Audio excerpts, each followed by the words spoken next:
What does today's by-elections in Nquthu signal? Was the IEC ready to deliver a free and fair election to the community of Nquthu? And why is this Nquthu by-election hotly contested? Why has failure to constitute a council impacted service delivery in that area? What time is it? It's question time.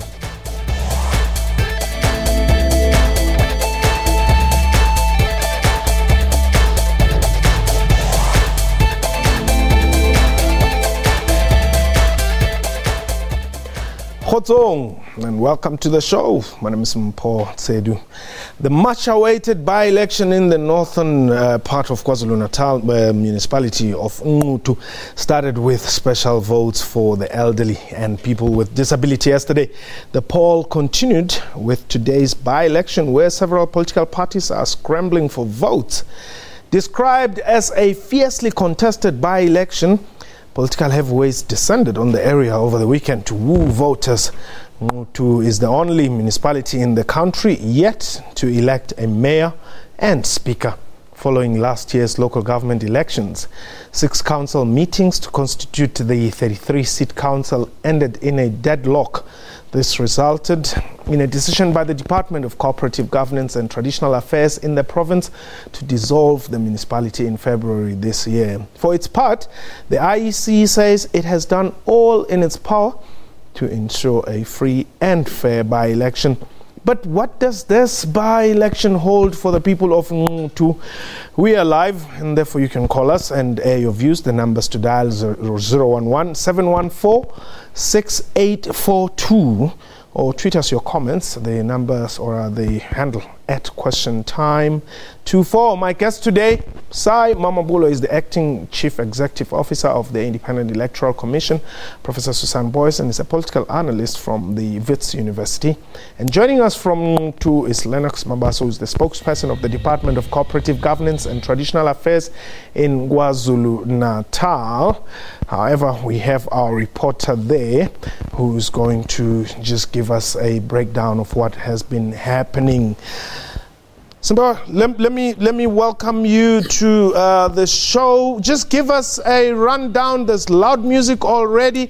How did the voting go? Well, good evening to you, Mpo, and good evening to the viewers at home. Well, earlier on today, we visited quite a number of voting stations in this community. As you are aware that at least 81,000 community members have registered for this by-election, which is taking place today. And it's just under 2 hours now before the voting process closes and we get a final sort of indication from the IEC as to how the process unfolded. Well, speaking to community members in various voting stations earlier on today, I can tell you that the key issue which comes up repeatedly is the issue of service delivery in this rural town of Nquthu. As you are aware that most of this area is a rural area, which therefore means that services such as water and electricity are also urgently needed by community members in this particular municipality. But to talk to us about the situation as it is at the moment is, as you have rightfully said, Mr. Lennox Mabaso from the Co-operative Governance and Traditional Affairs in the province. Mr. Mabaso, thank you very much for your time. So far, what is the report on the ground?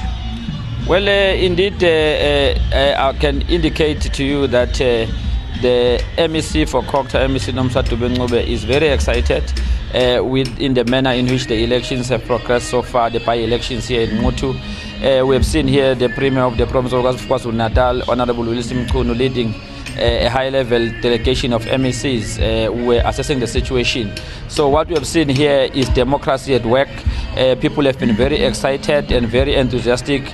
We have seen a turnout at almost 70% at 2 p.m. today, which was indicating that people are looking forward into casting their vote and actually ensuring that the elections become decisive and they are able to make a breakthrough and broker the stalemate that we experienced here in the past. So we are very much optimistic that the outcome of the election, as it will be announced by the IEC tomorrow, will deliver a decisive winner, which will ensure that this municipality is able to move forward and ensure that it commences with its primary task of delivering services to the communities. Mr. Mabaso, talk to us about the role of COGTA in trying to resolve the impasse. Well, the role of the Department of Cooperative Governance, you'll understand, is to have oversight and support municipalities. You'll recall that when this municipality was dissolved, the COGTA had to assume the responsibility of administering the municipality on behalf of the provincial government. So as a result, there's been a lot of work that has been done, including preparation for this election, ensuring that there's proper infrastructure to support the IEC in delivering its work. So with the election almost drawing to a close in about an hour or so, what will happen is that the counting is going to start and the IEC will do its work. Once the IEC has done its work tomorrow, it will then hand over the results to the MEC for COGTA, MEC Nquthu or her representative. What will then happen is that there will be a period when the IEC will have to gazette the elections outcome, which means that it will be officially gazetted. Once it's gazetted, COGTA will have to, within 14 days, convene the first sitting of this council, where the councillors will be sworn in before a judge, and thereafter there will be a process of electing office bearers and also electing councillors that will represent this municipality into the district, which also had to be put on hold because this municipality could not elect its representatives. Talking about the issue of the government's involvement in trying to resolve the impasse, when you talk to ordinary people in this particular area, you get a sense that service delivery has really been hampered. How has the government tried to sort of address this issue whilst the elections are ongoing?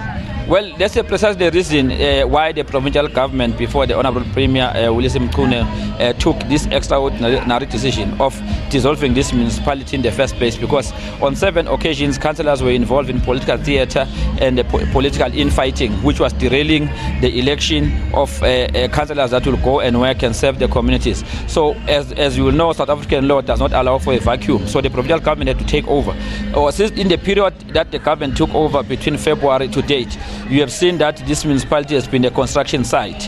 The government has been opening access roads, delivering water, even coming up with interim water solutions, also ensuring that there is housing delivery.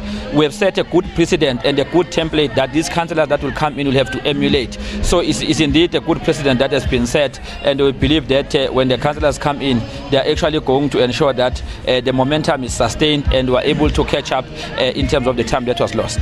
Mr. Mabaso, thank you very much for your time. Thank you very much, and to the viewers. All right, there was Mr. Lennox Mabaso from the Department of Cooperative Governance and Traditional Affairs. Well, different political parties have made their voices heard.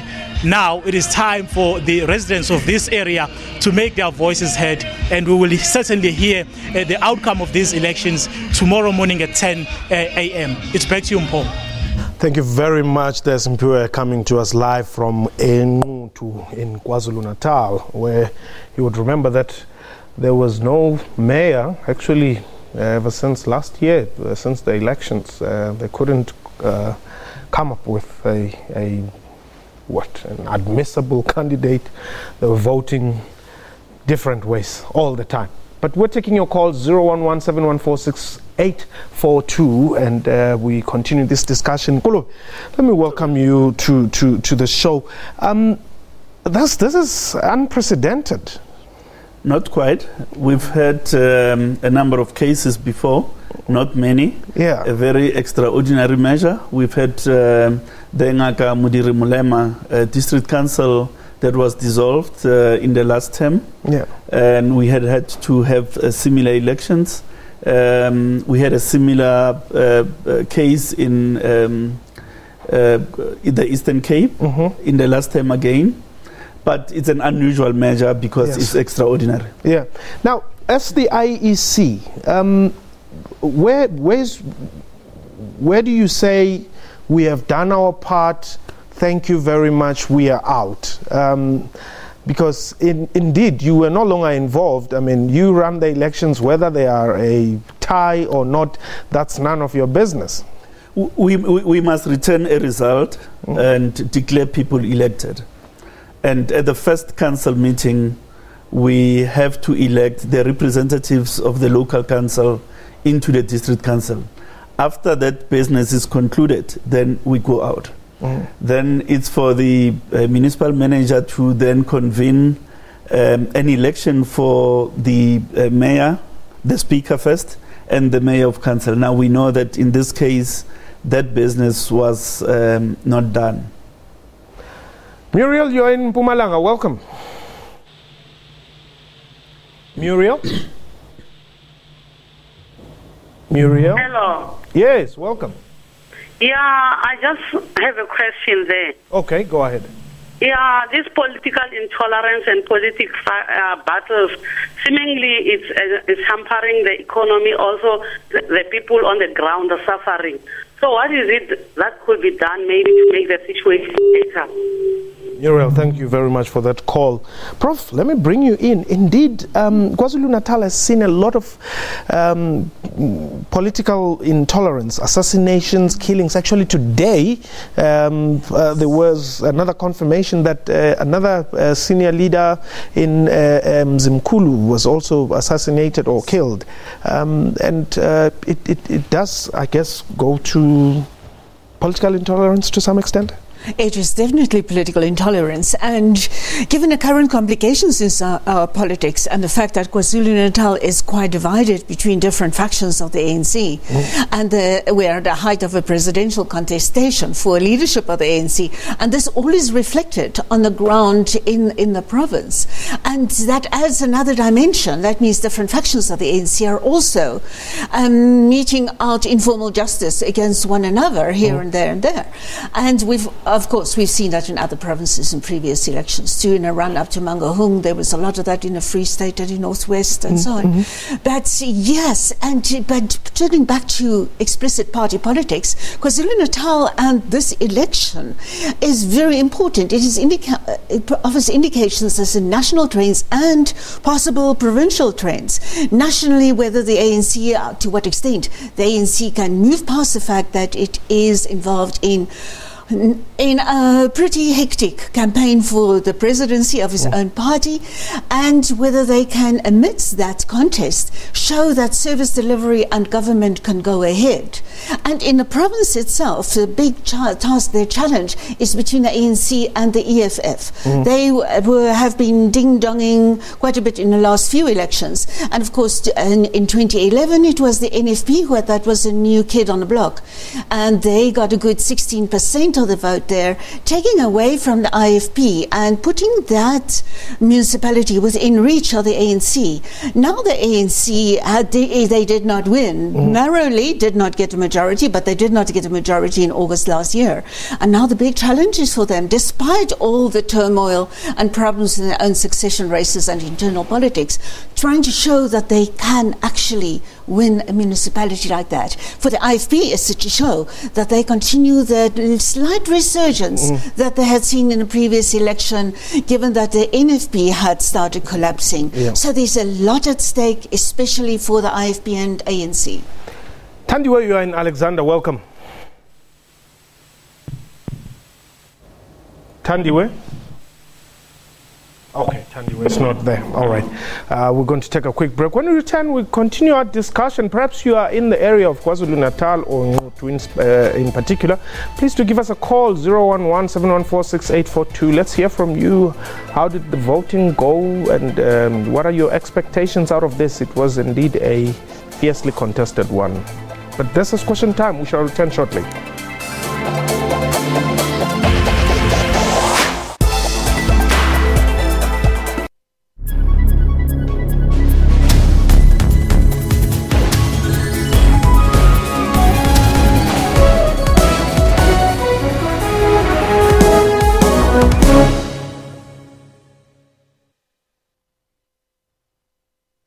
The only way to pour the perfect beer, this professional barman would tell you, is into a glass tilted at exactly 45 degrees. Oh, bless you. Bless you, sir. Bless you again.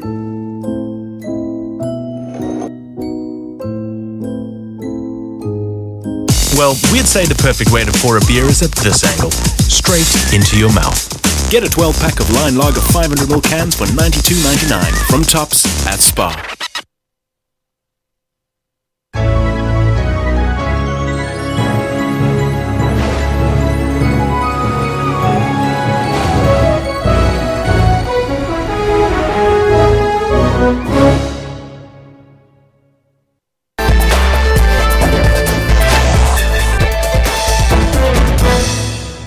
Welcome back. You're still watching Question Time. My guest today, Sy Mamabolo, who's the acting CEO at the IEC, and Professor Susan Booysen from the Wits University. She's a political analyst there. And on the line, Brian, you are in Katlehong. Welcome.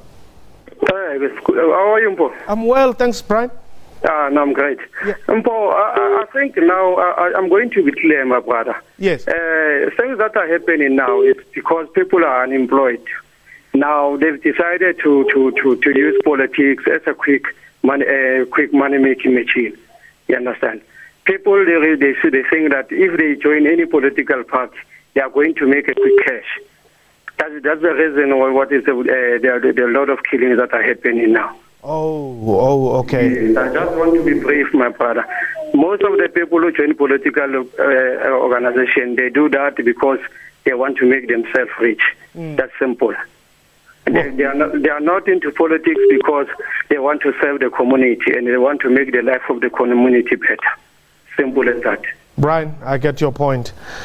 What are the remuneration packages for these councillors?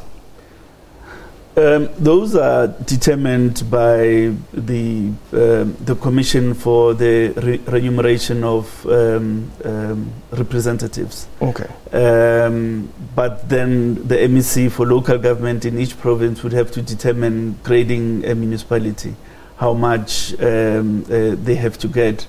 I don't want to guess in front of your audience. Okay, but are there no monies that you as the IEC allocate to parties? Well, there's the represented political parties fund, which takes into account the number of seats a party has in the National Assembly as well as in the Provincial Assembly. It does not extend to municipal councils. It doesn't go to the municipalities. The allocation this year is 126 million, and the allocation factors 90% proportion and 10% equity. And parties get a quarterly tranche. Okay. Muzi, you are in KZN. Welcome. Yes, Babu Njani. Ngiyaphila njani baba? Yeah, ngifuna ngisenquthu ku Ward 14 baba. Awu asibonga kakhulu. Kuhambe njani kodwa? Kuhambe kahle baba, ngivotile. Yeah. Yes, baba. But I like to say one thing, Budi. Yes, go ahead. The service is too poor in Nquthu. We did vote today, but there is no hope tomorrow. We see our leaders, they come to give us hope, but tomorrow we will not see them at all. I live in Ward 14 location. The road is too poor. You see, I did vote today, but I'm still young. I'm working. I know I'm working. There's a lot of guys who are not working, but me, I'm working.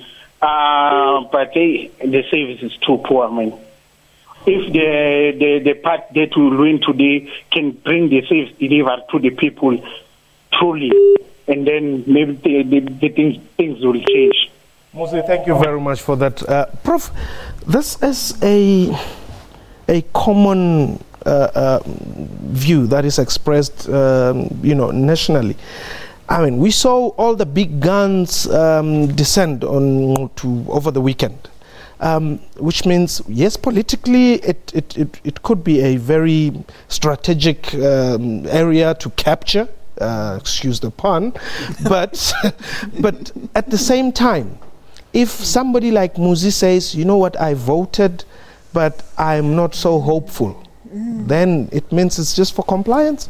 That is such a big thing in South Africa's democracy generally and in our changing political culture.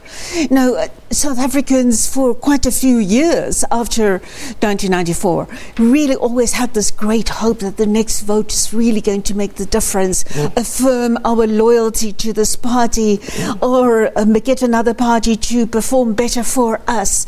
But there's cynicism amongst ordinary voters. I've seen it time after time in grassroots research. Huge cynicism, and people really treasuring these election times and campaign times, knowing that they're going to be noticed and going to be visited. And very often we see community protests erupting in around the time of elections too, because people know now is the time to extract promises from their likely next group of representatives. And hopefully if there are promises, then perhaps they can call those people to account. But they're increasingly losing that hope. And they see, and our recession, South Africa has been going for the best part of a decade now, and they really do not see a government or any political party at this stage having the definitive answers. And that is a big change in our politics in South Africa, that there is less of a belief that the political parties hold the answers. So if we get great participation, high turnout in a local election like this, that is a very good sign for endorsement of democracy. But it's not to say people are going to, that those hopes are going to be sustained. Ngaba, you are in KZN. Yes, I'm in KZN. Welcome. Yes, I'm Xaba, SABA Mpo. Oh, call, sis. Yes, Mpo. Yes. Yes, no, Mpo, I think people, they must understand. I'm in KwaZulu-Natal, and this is my region. It's a Nkosi Pambata region. Yes. But, Mpo, this municipality, long time was under Inkatha Freedom Party. Okay.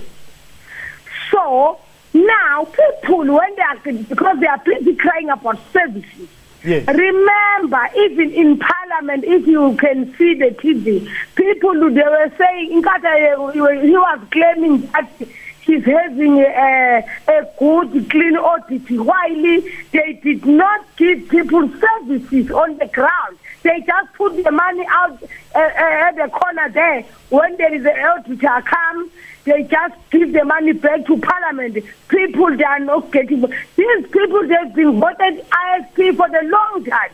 I think this time if they can change the vote for the ANC, they can get services. Thank you very much. Got it from somebody in KZN there. I'll come to you just now, Golo.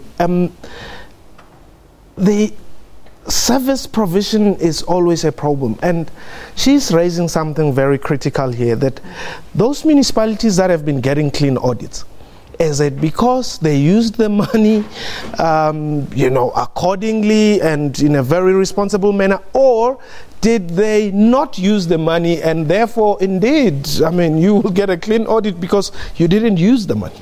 And there's an in-between position as well, that money can be used for all kinds of silly purposes, big social events, but you can put some reason for the existence of that in terms of a broader mandate of the local government, that as long as the bookkeeping was online, on target, then there will be a clean audit. So a clean audit is a good start. At least it shows that there wasn't untoward enrichment and mismanagement in terms of not accounting for the resources spent, but it doesn't mean it was wisely spent at all. And that is a problem across local municipalities and across the different spheres in government in South Africa. Now, some national departments have got a reputation that they're departments of social events, but they get reasonably good audits, at least on that front, because it was well accounted for, but not to say it was well spent.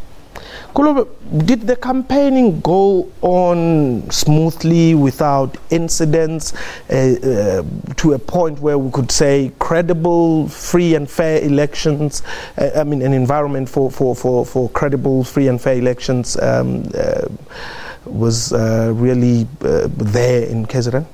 Look, I think we need to pay tribute to the political role players in that municipality.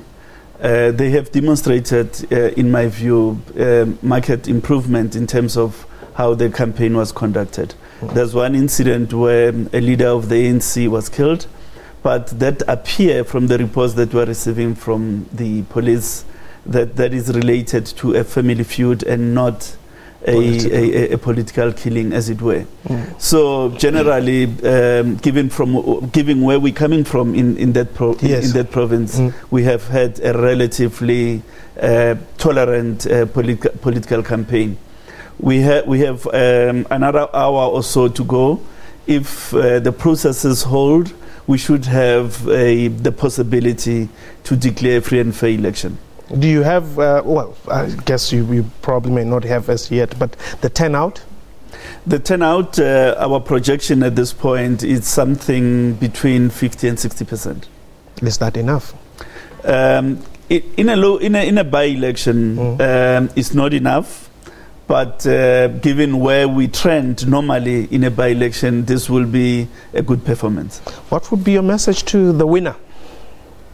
And do you think there will be a winner?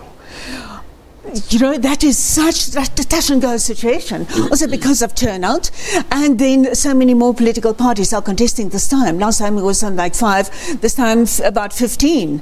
And so even if there's a higher turnout, then these strange little parties, well-known but national little parties, can be usurping those extra votes that are being cast.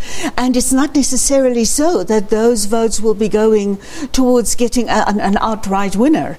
I suppose there might very well be, given that it was very, very close. The last time there was 1 seat difference between the two sides, alliance or pact government, opposition government, and the ANC and its little coalitions. So it is really touch and go. And the winner, they must really just make sure there is service delivery and make sure that this can stand as an example to other municipalities. Okay, thanks very much to my guest. Hey, that was question time for today. A big thank you to my guest and to you for watching the show. From me and the entire crew, I have a heart.